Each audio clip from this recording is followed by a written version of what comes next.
દરેકને મારા ઓમ નમો નારાયણ. મારા નવા વિડીયોમાં બધાનું હાર્દિક સ્વાગત છે.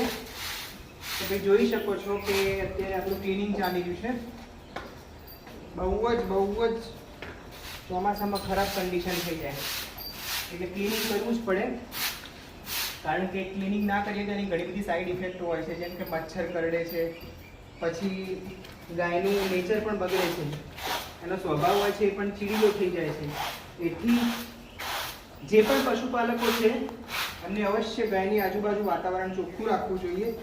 ક્લિનિંગ ચાલુ છે, તમે જોઈ શકો છો આજુબાજુ ખૂબ ગંદુ છે બધું, પણ આપણે સાફ સફાઈ કરીને પછી એક નાનો વિડીયો બનાવીએ.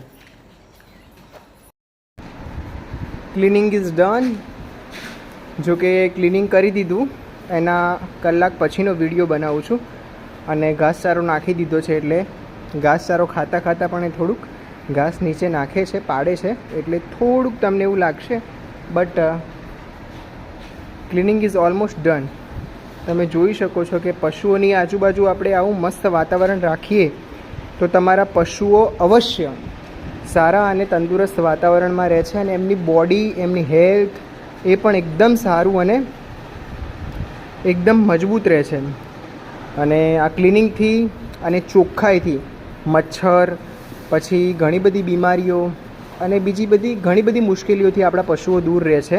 તો જોઈ શકો છો કે ઓલમોસ્ટ આખો તબેલો એકદમ ચોખ્ખો અને ક્લીન છે. તો બસ આવા જ બધા વિડીયો જોવા માટે મારી ચેનલને લાઈક, શેર અને સબસ્ક્રાઈબ કરો.